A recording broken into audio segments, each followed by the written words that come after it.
আজকের আলোচনা শুরু করা যাক বিএনপি চেয়ারপারসনের একজন উপদেষ্টার একটি সাম্প্রতিক মন্তব্য দিয়ে। আনাসিরের বাইরে কেউ দাঁড়িপাল্লাতে ভোট দেওয়ার কথা বলে সেখান থেকে সুস্থ হয়ে বাইরে ফিরে আসবেন বিএনপি নেতা কর্মীদের কাছ থেকে, আমার তো সেটা মনে হয় না। তিনি যা বলেছেন তা মনোযোগ দিয়ে অনুধাবন করা প্রয়োজন। তার ভাষ্যমতে যদি কেউ বিএনপির প্রতীক ধানের শীষ ছাড়া অন্য কোনো প্রতীকে যেমন দাঁড়িপাল্লায় ভোট দেওয়ার কথা বলে, তবে সেই ব্যক্তি যে বিএনপি কর্মীদের কাছ থেকে অক্ষত অবস্থায় বাড়ি ফিরতে পারবে এমন নিশ্চয়তা তিনি দিতে পারছেন না। এই একটি বাক্য থেকেই আগামী দিনের রাজনীতির গতি প্রকৃতি সম্পর্কে একটি স্পষ্ট ধারণা পাওয়া যায়। উপদেষ্টা হাবিবুর রহমান একজন সাধারণ নেতা নন, তিনি দলের শীর্ষ নেতৃত্বের, বিশেষ করে তারেক রহমানের একজন পরামর্শক। তার এই বক্তব্য থেকে বোঝা যায় যে তিনি তারেক রহমানকে নির্বাচনে জয়ী হওয়ার জন্য যে কোনো ধরনের কৌশল অবলম্বনের পরামর্শ দিতে পারেন, সেটা নির্বাচনী জালিয়াতি, রাতের আধারে ভোট গ্রহণ, ব্যালট ছিনতাই কিংবা এমনকি শেখ হাসিনা সরকারের মতো বিনা প্রতিদ্বন্দ্বিতায় জয়ের মডেলও হতে পারে।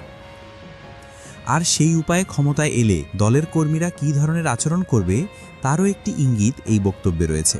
এই প্রসঙ্গে রাজনৈতিক বিশ্লেষক জুবায়ের ফয়সালের একটি বিশ্লেষণ দেখে নেওয়া যাক।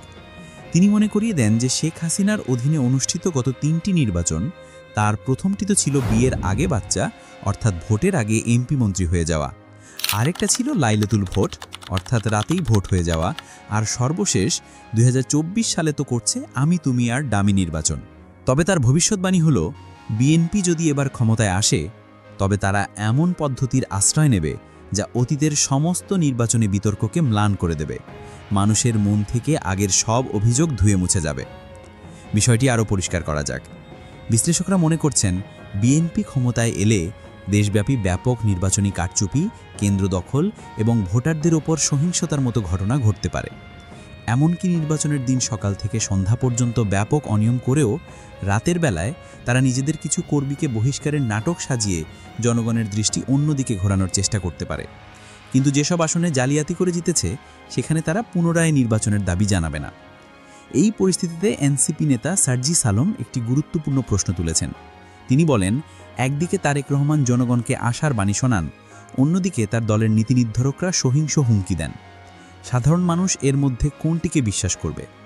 এটি কি কোনো দ্বৈত কৌশল, যেখানে শীর্ষ নেতা নিজে পরিচ্ছন্ন ভাবমূর্তি বজায় রেখে অন্যদের দিয়ে আসল উদ্দেশ্য বাস্তবায়ন করছেন?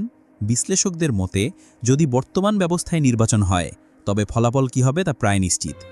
কারণ প্রশাসন, পুলিশ এবং নির্বাচন কমিশন যদি একটি দলের পক্ষে থাকে তবে সেই দলের ভূমিধস বিজয় ঠেকানো কঠিন। এর উদাহরণ হিসাবে সম্প্রতি সিলেটের একটি পাথর কুয়ারি থেকে শত শত কোটি টাকার পাথর লুটের ঘটনাকে সামনে আনা হচ্ছে, যেখানে অভিযুক্তরা বিএনপির নেতা হওয়া সত্ত্বেও প্রশাসন ছিল নির্বিকার।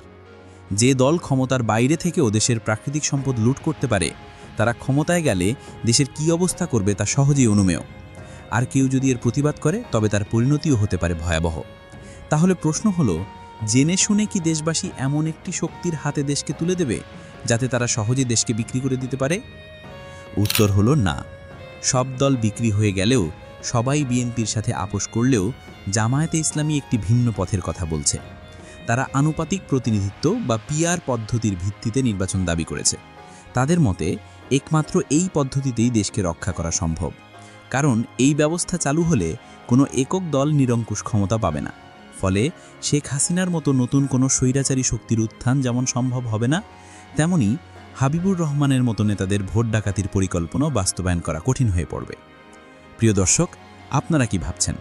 আপনাদের মতামত কমেন্ট বক্সে জানান। আর এ ধরনের বিশ্লেষণধর্মী ভিডিও পেতে চ্যানেলটি সাবস্ক্রাইব করে আমাদের সাথেই থাকুন।